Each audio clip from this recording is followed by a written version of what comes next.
And thank you, Lindsay and Emily, two of our presenters. Carla is also on camera, another presenter, and welcome everyone. We know it's the end of a school day. We are always humbled by teachers joining us in the evening for one of our many webinars that we run. And thank you again for joining us and for all the work that you do. My name is Carolyn Jacobs. I'm in the education department at GBH. I'm calling in from my home in Cornish, which is in southern Maine. People who have been in Maine for a long time don't even consider southern Maine part of Maine. They think that we're part of Massachusetts, but I'm really in Maine. We are recording. We're going to send out the recording link tomorrow in a follow-up email, along with many other important links, one of them being a resource document that has lots of links in it and is very important for you to refer to and pass along to your colleagues if you would like to. Feel free to share everything that you see tonight with your colleagues. We are using Zoom webinar as our platform. Only the presenters will be on mic and on camera.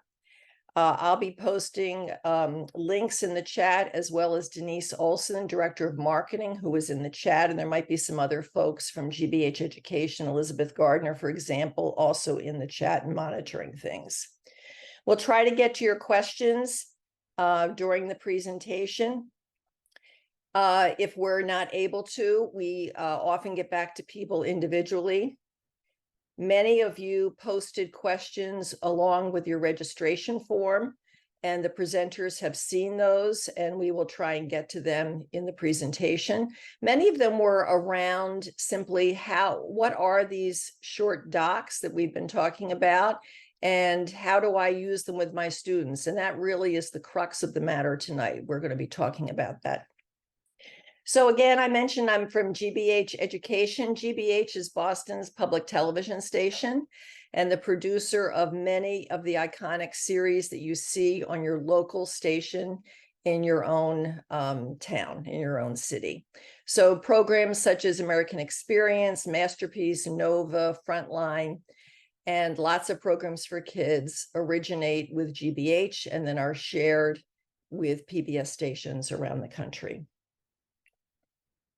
In the education department, we've been producing educational resources for over 40 years for pre-K to 12, for both in school and out of school, like after school programs, boys and girls clubs, etc. We create media resources, and we make everything available at no cost. Along with PBS, which is the association that all the PBS stations belong to, GBH being one of them, we partnered with PBS, GBH and PBS, we are the co-founder and also the co-manager of the platform pbslearningmedia.org. So this is a very important platform that we hope you're already familiar with, but if you're not, please make a note of pbslearningmedia.org. It is free. It offers thousands of resources that are ready for the classroom and aligned to standards. And this is where, when they are published, you are going to find the Frontline Short Docs that are the topic for this evening. But there is thousands of resources on the site. And we encourage you to visit the site and sign in if you're not already signed in. If you do create an account, which takes about 30 seconds, and of course it's free, then you can make full use of the site. You can download resources, share them, have your students log on, etc. Everything's also integrated with Google Classroom, by the way. There is a collection on PBS Learning Media for Frontline.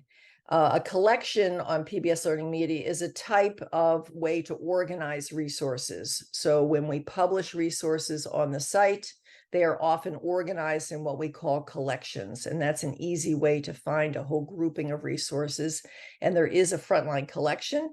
And that is also where, when they are published, you will find the short docs that we're talking about this evening. The presenters, it's been a pleasure working with all of these fine women. And Carla is representing Frontline, which is at GBH. She's a senior producer, and she will be kicking off the program today, talking about the short docs.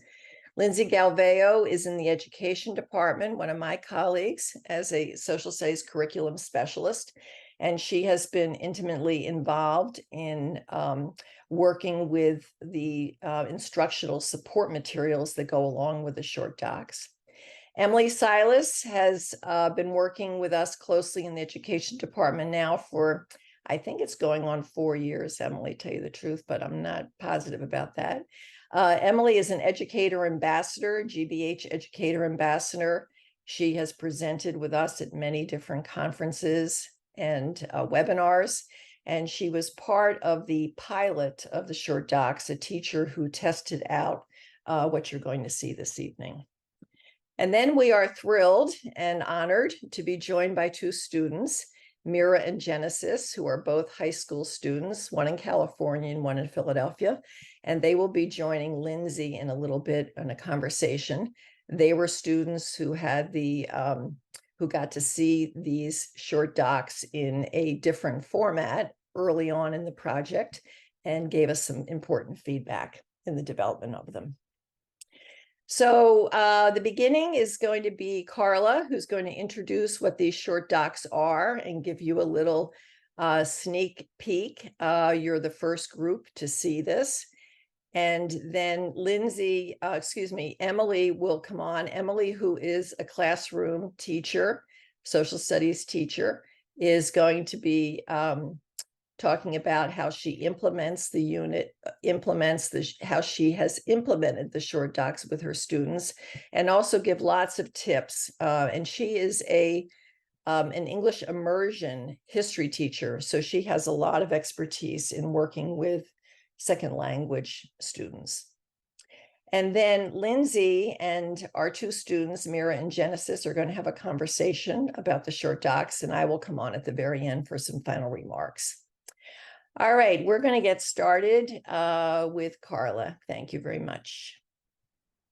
Hey, everyone. Thank you so much, firstly, for joining today on a Wednesday at the beginning of a new school year. Fun fact, Frontline actually starts its new seasons in September as well. So I can commiserate with a long day.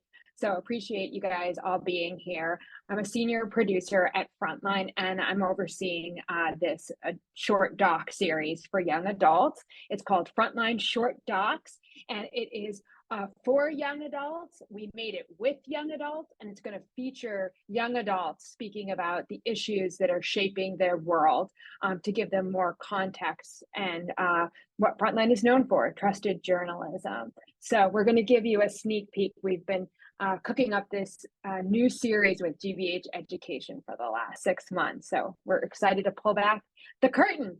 And the series is going to be small documentaries, but big stories with zero misinformation. As we know that online, it can be awash with misinformation and disinformation and social platforms where younger adults are encountering a lot of their news or information.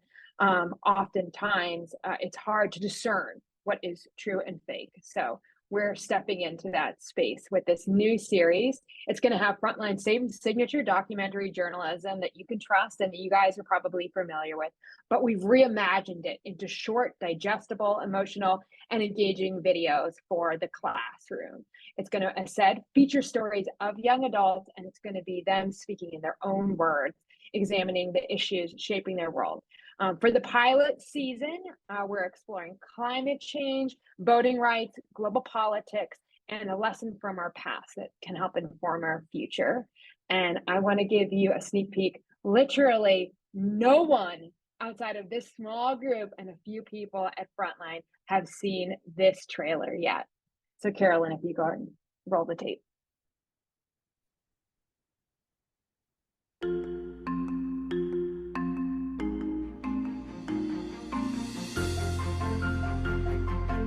It's important to know this in order to understand how we got here.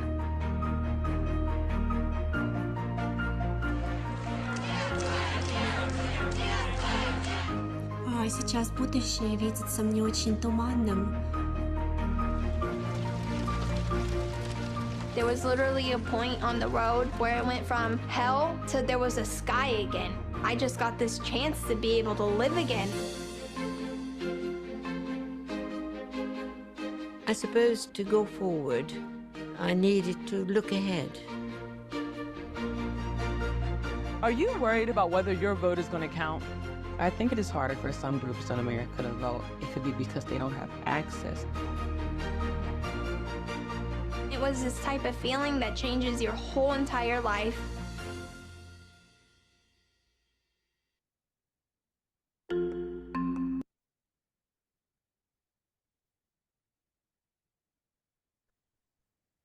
So I said, it's our pilot season. So we started with 4 episodes and they cover 4 very different topics. And they are told in 4 very different ways. So as you saw in that trailer, there's going to be one that's told in a comic book style. There's another one that is going to be a hosted explainer by a really terrific reporter. There's going to be another one that's like a graphic novel, and then a really high octane one telling a girl's journey to escape a wildfire. So again, we've got the one on the top left that's exploring the war in Ukraine and that geopolitical relationship and how Russia is treating its citizens who are speaking out against the war. On the top right, we've got one about voting rights and how Black people in America have really had their vote suppressed over the years. And we give a very fast but important history lesson in that episode. Bottom left, again, that's the one with the girl who's escaping a wildfire, and it really sheds light on the very real and current reality of climate change that we're facing. And then lastly, it's a lesson from the past about the Holocaust, but that we think can really inform what we're seeing in terms of the increase in far-right extremism. And so I'm excited to have my colleagues here, the teachers who have already been exploring this, and most importantly, the students, Mira and Genesis, we got to work with on these episodes. Great, thank you so much, Carla. Hi, everyone. My name is Emily Silas, and I'm a sheltered immersion history teacher in the Boston Public Schools. I'm also actually a gen ed teacher, so tonight I thought I would share sort of 2 stories about how I use these resources that I had the opportunity to pilot in the spring with each of my student groups. So I teach at English High School, which is just an open enrollment public high school within the Boston Public Schools. All of my students, or almost all of them, are identified as high needs. And the majority of my students are English language learners. Some of them are former English language learners, but most of them are current English language learners. And so that's what I mean when I say I teach this section of sheltered English immersion. That's like a mostly Massachusetts thing. Some other states have it, but it's particular to Massachusetts. I think, and AP Government and Politics. I don't know if there are any other AP Gov teachers out there, but I love using Frontline. I've used Frontline for that class for many years. So I was super excited to try out these short docs because I thought that they would be something I could use with both my student groups. I'm a huge Frontline fan. I watch all of the episodes as soon as they come out. And I wonder if any of you have favorite episodes, maybe that you've used in class or just that you like personally. What I love about it is that they covered these urgent topics that really demand our attention, but also our concentration as viewers. And I believe that that's really important for young people. I believe that Frontline, the materials that they create, when you use them in the classroom, you're really respecting students. High school students are capable of engaging with this content, and you're really respecting their emotional and intellectual maturity and kind of engaging them in moral questions, which is exactly what adolescents should be doing, I think, is thinking through those tough issues that Frontline covers. And then, of course, it gives you this opportunity to connect what they're learning in your history class or maybe AP Gov with the present day.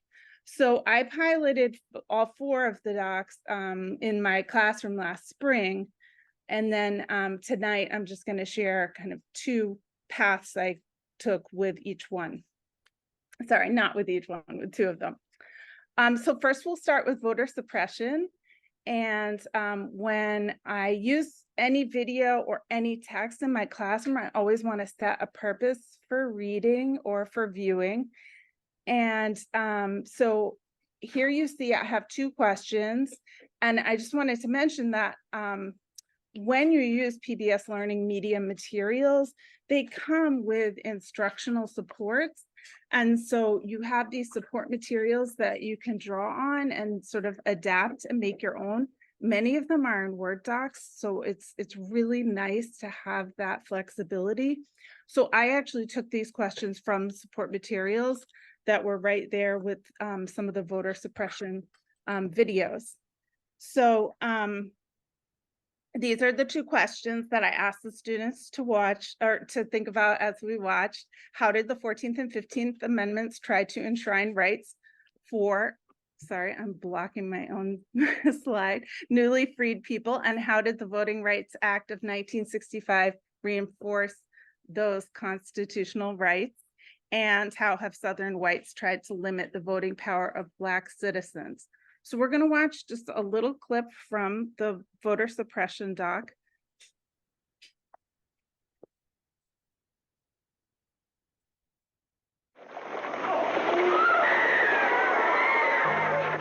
The images from Selma sparked national outrage and led Congress to pass the 1965 Voting Rights Act. Part of that law originally targeted 7 southern states, requiring them to get federal approval for any voting law changes. A year after it was passed, 250,000 Black Americans have registered to vote. By 1968, 385 Black people had been elected to office across the South, and that number would continue to swell to nearly 4,000 by 1985. But by then, a growing backlash would give rise to new challenges placed on Black voters. When you don't want somebody to vote, you create various kinds of things. Now we'd come with the 1965 Voting Rights Act. They couldn't deny it outright, so you find ways to try to suppress it. Thank you. So you can see that that particular doc is done in the explainer style with a host, and it's covering a lot of history that many of us probably cover in a US history class or a little bit in AP government. But it's very fast, but I did want to mention that on many of the PBS Learning media, or I think actually all of the videos, you have control over the speed. So you can slow it down, which is something that I frequently do for my EL students, and it's not distorted in any way. It still sounds great, and many of them have transcripts also, so that's a great tool to use with English learners. But when you have this very rapid pace narration, I think, you know, maybe when I was a newer teacher, I would want my students like answer every question about every fact that I wanted them to pick up. But what I find more useful now is doing something more open-ended, which I'll show you in the next slide, so that students have a chance to reflect and then sort of generate some ideas from what they're drawing from the video that they might share in discussion. And I often do this in a 4-part reflection so that students have an opportunity to connect with their learning with something that we've studied previously in class, and then they can take notes on vocabulary that they think is important. And then they're also thinking about what they're feeling as they watch the video, because I do think that for me, you know, most of my students are students of color, and we're talking about voter suppression that they might experience or that their ancestors experienced. And so I think it's super important to leave space for that. And then we use this as a tool in discussion afterwards. Next slide, please. So I did want to mention that there are also some other voting rights materials on PBS Learning Media that I've used in the past. to kind of give students an overview of current issues, especially regarding voter suppression. And these are some great videos. And you can see there how you can click and access the transcript. These are quite short, so I actually built some of them into the next resource. Oh yes, and closed captioning. I think Carolyn is pointing out down at the bottom. You can see at the bottom of the video that you can adjust the speed, that there's closed captioning, and then again, the transcript. So those are all great tools to use with any students really, but are especially important if you work with English learners. And as Carolyn mentioned before, you can use them in Google Classroom. It's really a seamless integration. So I take some of these resources, you can see I build them sometimes into these playlists where students are independently researching a topic, in this case, voter suppression. What I love about the short doc is I would show that first. So that gives them like an overview of everything that they need to know from Reconstruction to the present, and then they can dive a little bit more deeply into the topic of voter suppression in the present day. So all of these materials that I'm showing you will be available in the resource doc. Next slide, please. So next I wanted to show you a little bit from Children of the Holocaust drawn from memory. When I was piloting this in my class, I thought to myself right away, oh, this would be perfect for my English language learners, because it's taking individual stories, 3 individual stories from people, young people, about their lives during the Holocaust, and specifically what happened to them and their families. And we know there are many, many resources out there to teach the Holocaust. So sometimes it can be difficult to choose, but I was particularly struck by this one because it's deeply personal. It really, I think, allows students to engage with the emotional aspect of what it would be like to be a young person at that time, without like showing too much of like sort of the things that I think are sort of like sensationalized oftentimes in footage that we see from the Holocaust. I don't know if that's the right word. I just think that when you work with English language learners, sometimes it's really hard if you expose them to a lot of visual information and they don't have the vocabulary to express their response because they're still learning. They might be able to, of course, express it in their native language, but not in English. So I was really glad to see this one, and I will show you a clip from it and then a tool that I use with my students to help them prepare to discuss.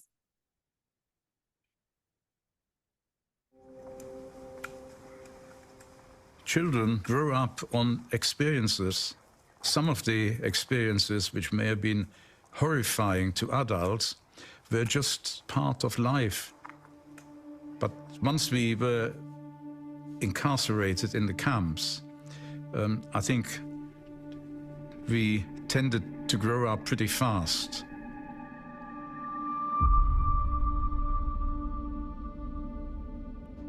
We spent the war together. Me, my mother, and my little brother, Herman. I, as a 13-year-old, had to go out and do sort of a day's slave labor, but my brother was 4 years younger. He was permitted to stay in the camp. One day, we came home from work, and Herman and 3 other young kids who were allowed to stay in the camp had disappeared. During the day, they had been picked up by some SS members.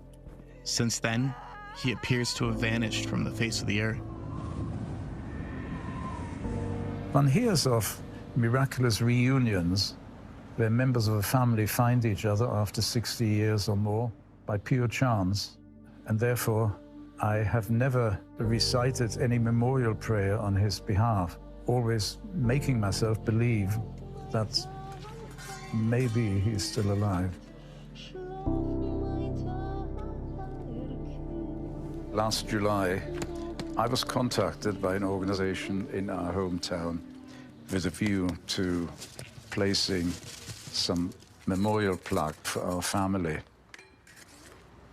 This will actually be an acknowledgement that I consider my little brother to have been murdered.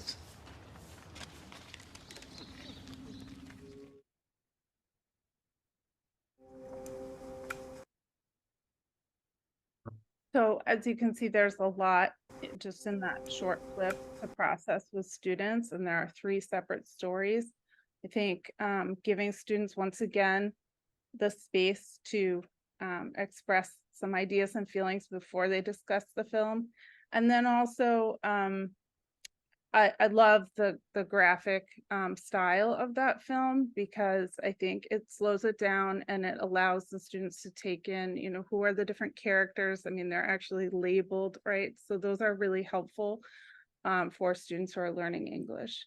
And then I would also give them the transcript, so then they can go back and they could complete this after they watch the video. Many times with a short documentary, it's great. You can have a student rewatch. Maybe you watch it all together at first and then they watch it independently later, or maybe you watch it twice as a whole class. And we would complete this 4-part reflection and then have discussion afterwards. Another option, next slide, please, is to have students go in and just really capture specific notes about each of the stories that are in the film. This, again, I took right off from the instructional materials that will be available to you with the short docs, so that students could get those specific notes, and then maybe you want to move on to something a little bit deeper. And so I'm really fascinated by I chose the Manfred story because I'm really fascinated by the idea of commemoration and memorializing the past, and how do we remember those tragedies, those traumas, and how do we kind of keep them in the public memory? And so what I designed for my students next was to do sort of an investigation into that. And I would recommend, if you aren't familiar with Facing History and Ourselves, they have some great resources, one of which I linked in the next slide. This is an exploration of Holocaust memorials and monuments. And so I'm interested in this topic because, as you saw in that short clip of the film, they're installing the Stolperstein for Manfred's brother. And that's something I recently read about. I don't know if anyone else saw, but in the next slide, oh, I'm sorry. I thought I had a different slide next, but I will mention there is a story in I think a couple months ago in The Atlantic, written by Clint Smith, about how do we remember the horrors of slavery in the United States, and what kind of commemoration is happening in Germany and in Europe, and what lessons can we take from that here. So I think there's just like a lot of rich discussion to be had. And so I took a little piece of that article and adapted it for use with English language learners.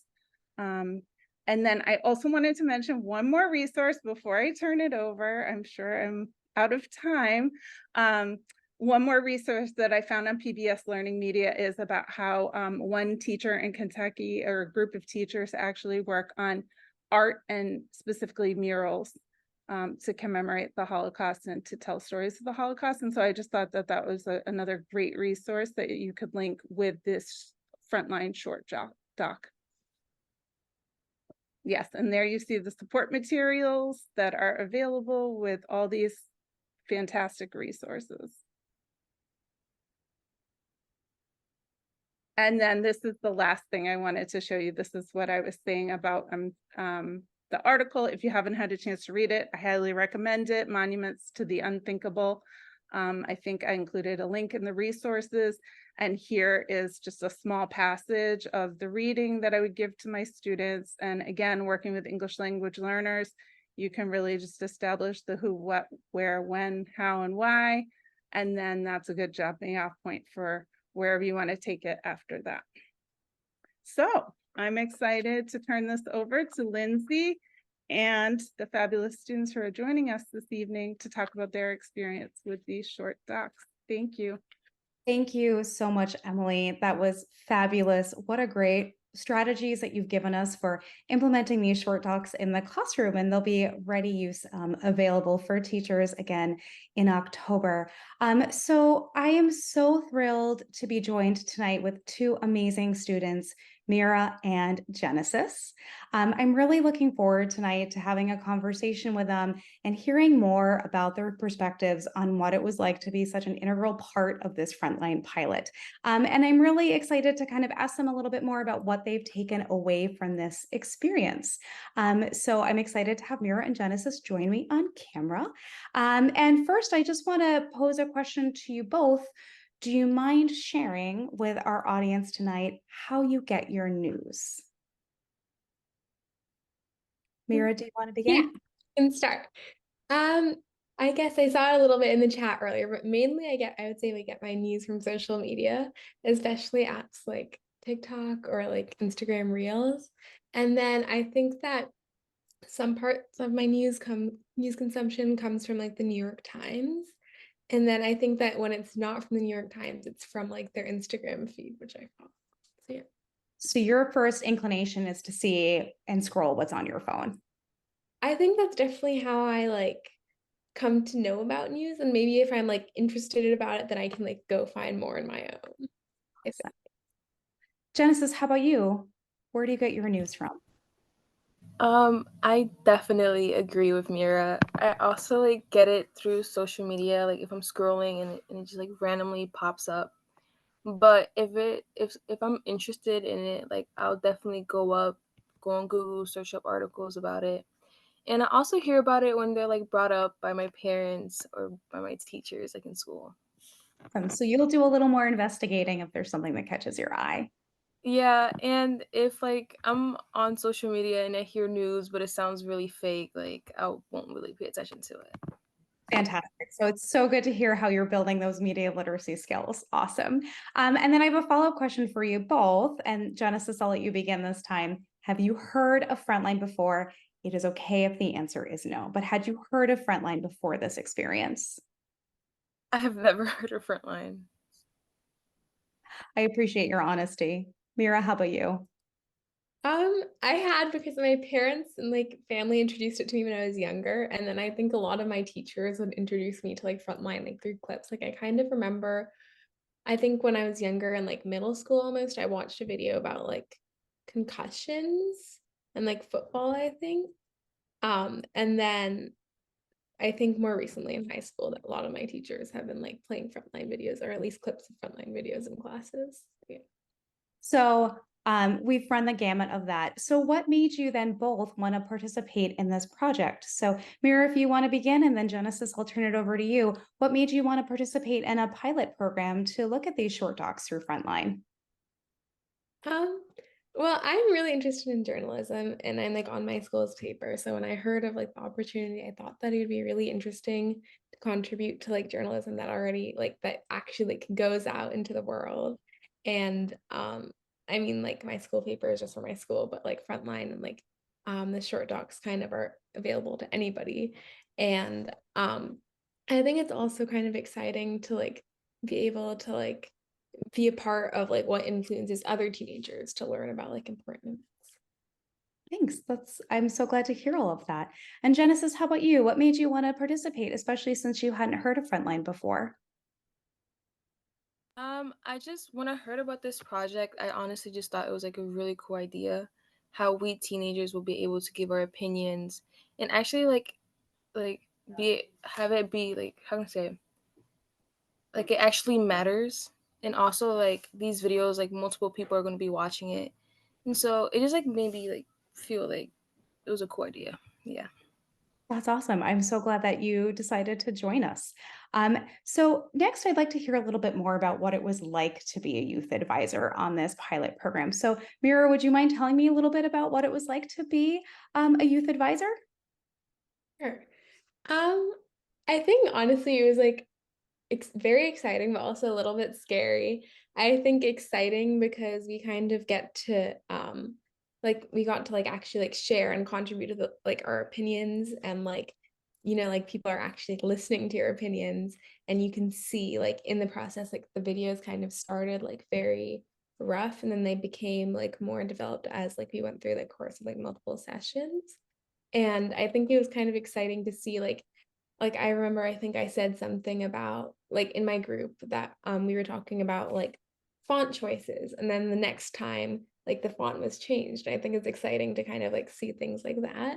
And then I think a little bit scary because I think I'm not very used to giving like candid feedback to like adults in my life who kind of like are the experts on something which I am not. And I think that like, I don't know, it was kind of like, you know, you would log on, and there were like adults who are really like actually like eager to hear our feedback, which I thought was exciting, but like also scary.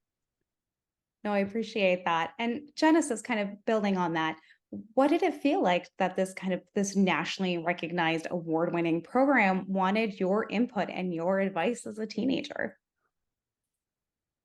No, like I said, like it made me feel like very important. Like not only me, but like when we were in the sessions, I got that vibe from everyone else that it made us feel like important.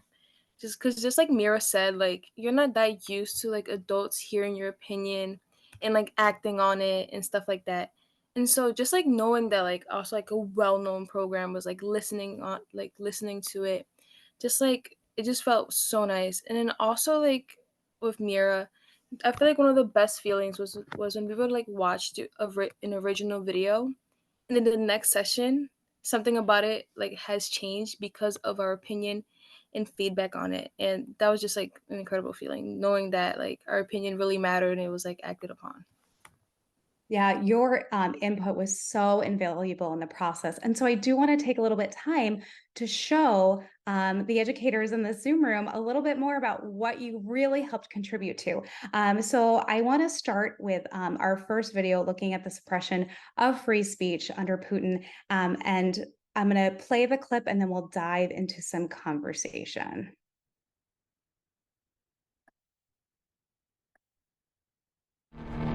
President Putin making clear he will not back down in Ukraine, calling up hundreds of thousands of men, a move that prompted widespread protests. Слава нашим доблестным вооруженным силам! За Россию! За победу! Ура!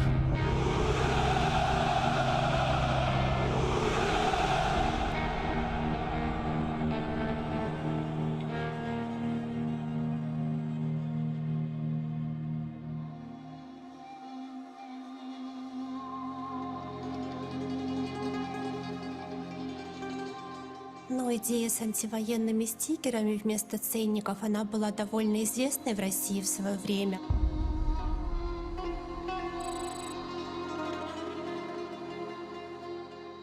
Эти стикеры, они очень напоминают обычные магазинные ценники, только вместо цены там числа, которые связаны с войной в Украине.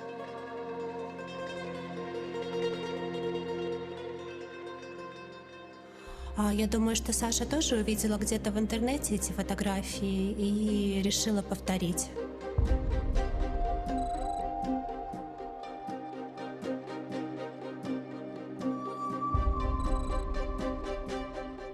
Саша оставила 5 антивоенных стикеров в магазине.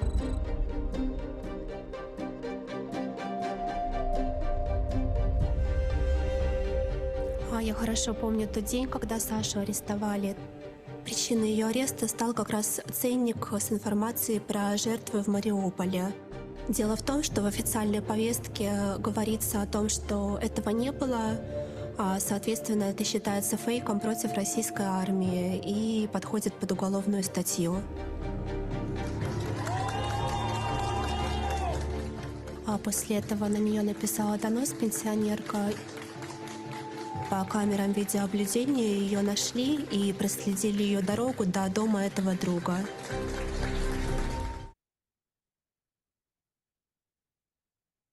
Now, Mira, I know that this video really stood out to you, and I was curious if you could kind of tell our audience a little bit more about why this video really resonated with you and talk a little bit about the process and how you helped shape it. Yeah. I think about the video, I think what I really like about this video is it's very like, although it's like a very serious topic, like I feel like that the images, like the drawings and also the sort of like the graphics in the video, like with the text and the font and stuff, sort of make it seem more sort of more like tangible, and it makes it kind of like exciting to watch, I think, as opposed to like some news videos which are often just like random clips without like really a narrator voice. And yeah, I really like that. And I think that also, like, in the big picture, I think it's really interesting because like the story is kind of like something I've never heard about before.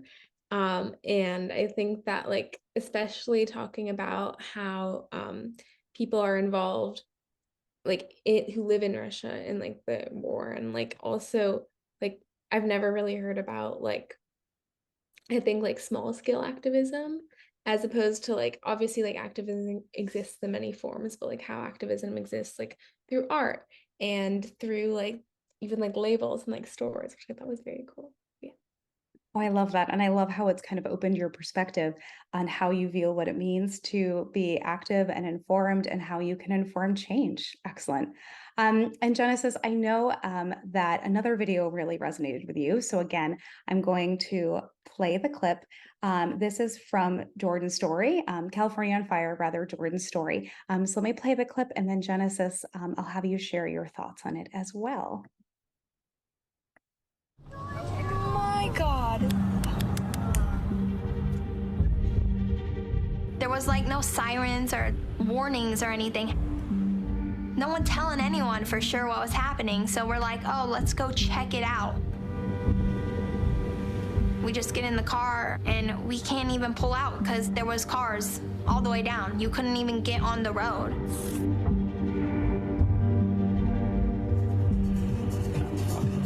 God. Oh, there's a power line in the road. Everything was red. Everything just seemed like panic. Feel the heat, dude. I'm literally so scared. I really want to make it. I started freaking out because the fire's coming at us and I didn't want to see it. I didn't want to feel it. Like, I didn't want to be there. I just kind of wanted to disappear because I couldn't believe this was happening. Holy. It was suffering moving that slow. Like, I didn't understand why not everyone was flooring it. Like, we were all about to burn alive. Like, why isn't everyone like full speed ahead? Like, why are we stuck? Like, why? How? So Genesis, if you wouldn't mind kind of sharing your main takeaways from this video and why it stood out to you. So, I personally have family that have been affected by like wildfires such as this.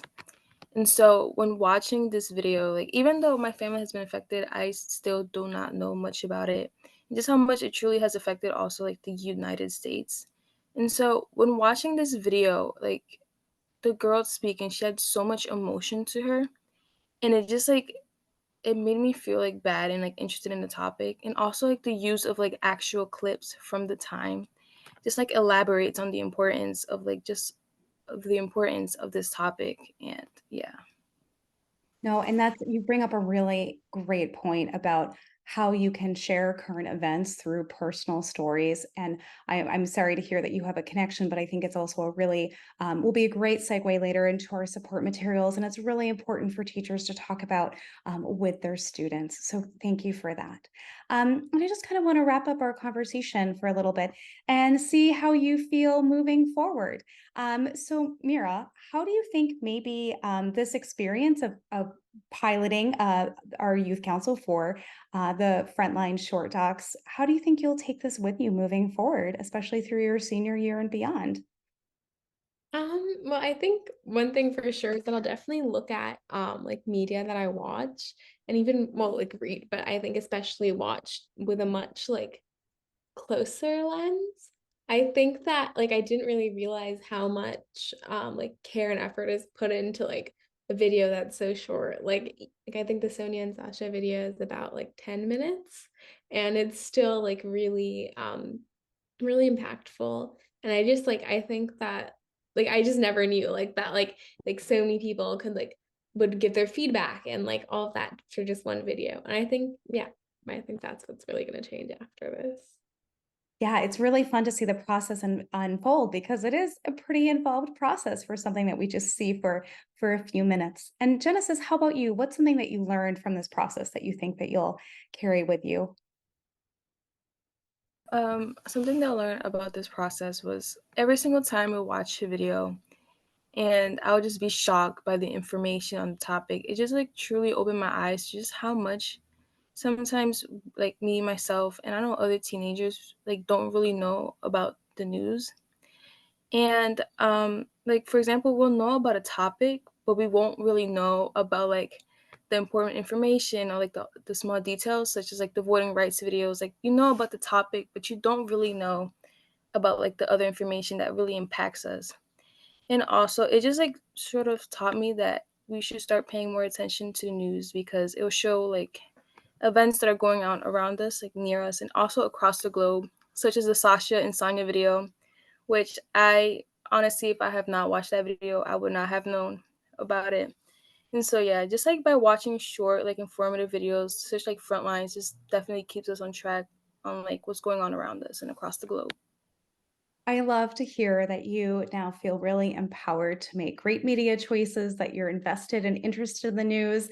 And I think this warms every educator's heart and really shows us how powerful that documentary film can be and how powerful that Frontline is in the classroom. And we're so thrilled to be able to bring it to teachers through GBH Education with support materials. So you have teachers from coast to coast sitting, listening to you, riveted. So, Mira and Genesis, is there anything else that you want teachers and students to know about this new series? I think just kind of like I mean, knowing when you play the videos that they're really made by like such a diverse group of students, I think that like one of the best parts about the process was getting to like interact with or like I've never really like interacted with students like from all across the country in like a very diverse setting. Like I live on the West Coast and there were a lot of people from like all over. And I think that because of that, the videos are really like informed by like multiple perspectives, which I think is really important when showing media. Yeah. That's awesome. Genesis, how about you? I agree with Mira completely, and I also just want to tell teachers like the importance of teaching, of showing like students materials that's like targeted towards their audience, which is why like I feel like a lot of students don't really watch the news because they might find it boring. But I feel like when the specific like video or like article that they show their students is targeted towards them, we're more capable of like understanding it and just comprehending it and just like having it like just like memorizing it like as well. And also to any students who are hearing this, watching this, please give these videos a chance. They're really good. And we put a lot of work into it. Oh, I am so thrilled to hear all of this. We appreciate both your incredible insights, all the input that you gave on these pilot videos, and for your time this evening. You are truly inspiring, so thank you. Now, I just want to give a little sneak peek to all our teachers about our support materials. You'll find these in the coming weeks from GBH Education when these new short docs are published on PBS Learning Media. So as Carolyn pulls up the slides, I just want to remind everyone in the room that all of our resources from GBH Education on PBS Learning Media and all of the support materials are supplemental in nature. And most importantly, they're all free. And we really hope that our support materials can help guide you and how you implement these short docs in your classroom. And we also hope that you implement them with the pedagogical strategies and practices that work best for you and your classroom. And I think Emily has done an excellent job of showing how she can implement these resources with strategies that are authentic to her and her own students. But again, I want to give you a quick sneak peek of what's coming to PBS Learning Media. So first and foremost, every short doc comes with essential and supporting questions. These can be used to guide student inquiry. They can help you lead in class or small group discussions, or you could also use them for written reflections. So the purpose of these questions is to prompt students to lean into multiple perspectives, to think critically about current events, and really help them use past events to better understand the present in cases like drawn from memory, children of the Holocaust. So next slide. So all of our support materials include a myriad of teaching tips. We have before viewing section. This is not listed on this slide, but this often comes in the form of background knowledge that we recommend students have before they view the media, or warm-up activities that can help you guide student thinking as they watch the media. Each short doc comes with wall viewing questions, which can help teachers check for student understanding. As has mentioned earlier, there will be a transcript included. There are closed captionings. You can slow down the video. All of those are great resources along with the wall viewing questions, again, to check for understanding. So you can see that I've included the wall viewing questions, which will be coming for the suppression of free speech under Putin, which Mira had told you a little bit more about her experience with. The wall viewing questions, again, are a great way to review the material. In our after viewing questions, this case, it's coming from a short history of Black voter suppression in America. It really asks students to engage more critically with the information from the short doc. So these are meant to spark inquiry, debate, discussion, draw parallels, help students think about across content, and really, again, teach students how to think, not what to think. Next slide, please. And the last support materials I just want to quickly walk you through from GBH Education are taking it further sections. In this case, it's from California on Fire, Jordan's story. And then finally, our discussion questions, which are the student-facing questions. So simply our taking it further section is where we recommend ways that you can extend the lesson of the short doc in your classroom further. These come in many different forms. So they're including, but not limited to, research projects, community projects, debate, or greater conversations that you can have. The discussion questions are student-facing, and they're meant to be higher order thinking questions. You can easily assign these for homework, small group discussion, or again, personal reflection. And finally, there are several other ways that you can continue to extend these short docs in your classroom. I think it was mentioned in the chat that there are over 150 frontline resources available on PBS Learning Media with teaching tips and support materials. So if you or your students were particularly drawn to Sonia and Sasha's story, a great way to continue that conversation is by having students work through the interactive lesson, Putin's crackdown on Russian anti-war activists, where they can learn about 3 other stories of Russian citizens, activists, and journalists who have risked arrest and imprisonment to protest and speak out against President Vladimir Putin's war against Ukraine. And now I'd like to turn it over to Carolyn for some closing remarks. Great, and I'm just flipping through the interactive lesson that Lindsay touched on related to the short doc. I want to make sure that we have been very explicit in talking about the, I'll go back to the slides here, in talking about these short docs, which has been a pilot program in collaboration with an advisory board of teachers, Emily being one of those teachers, and an advisory board of students, Mira and Genesis representing the advisory board of students, through a whole iteration process of the videos changing a lot of their format and being edited related to the feedback. And all of this, the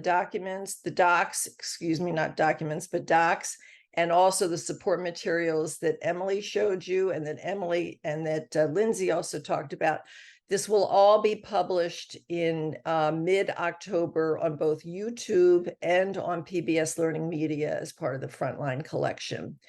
And by virtue of being in this webinar, you are on our mailing list and you'll be notified when everything is available for you.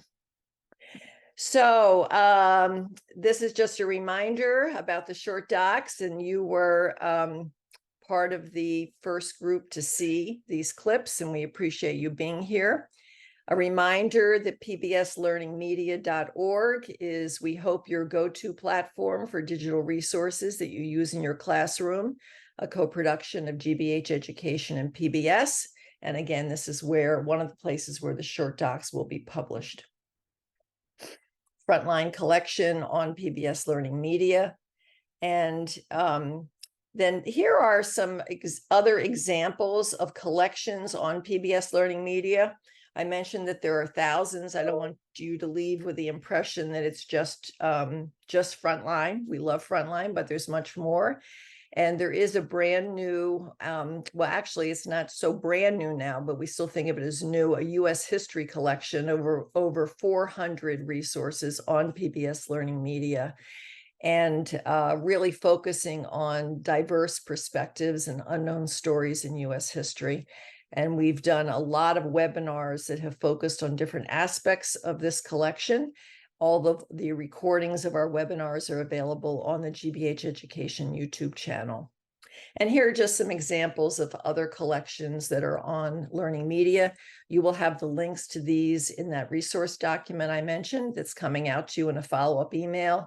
And also Denise has probably put the link to that in the chat.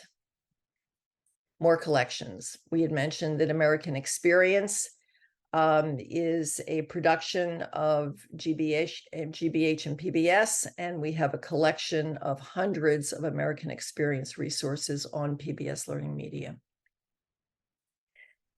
We are very excited to announce that there will be a new civics collection on PBS Learning Media, a collection of resources for the classroom that will be launched in the beginning, starting to be launched this December. And there will be a series of webinars to really help you dive deep into the collection. And the first webinar will be in December, and you will get notice of that. We were thrilled with the premiere just a couple of weeks ago of the Busing Battleground and also the Harvest related to the history of school segregation. If you did not see those when they premiered on your local PBS channel, they are available on YouTube. They might also still be available on streaming on the American Experience website, but I know that they're available on YouTube. And on PBS Learning Media, there are a group of resources drawn from those two productions. One of them is an interactive timeline. And this may be familiar with you now, this kind of format that you're seeing. You've seen a couple of examples of this. This is in a resource page. It's just a screenshot from PBS Learning Media with all of the support materials over here on the right, the media here in the middle. And of course, you can share it through Google Classroom and other platforms also. The next webinar that we are hosting is on October 7th, and it is geared for ELA and U.S. history teachers. And we're going to be having a great conversation with a couple of educators about the importance and how to give students a deeper understanding of text through historical context. So we're very excited about that. There's a registration link for that available. Again, you'll have that on the resource document. Please help us do better. We are always striving to make our webinars and all of our virtual sessions that we do for teachers more meaningful and more responsive to what you need. If you complete this short survey, and the link will be in the resource document, I'm sure it's in the chat now also. You can download a certificate after you complete the survey that demonstrates your participation this evening. And also, if you're watching this as a recording, you may also complete the survey and download the certificate to show that you watched it as a recording. Here are some links. We do share the public version of the slide deck, the resource document that I mentioned, the post-webinar survey. And if you're not already signed up for our education newsletter and you would like to be or be on our mailing list, you're welcome to do so. But again, by virtue of registering for this webinar, we'll make sure that you're kept up to date with things. And that's my contact information, Carolyn_Jacobs at WGBH.org. You are welcome to email me with any questions or comments. I'll get you to the right people. And I'm going to thank everyone and the presenters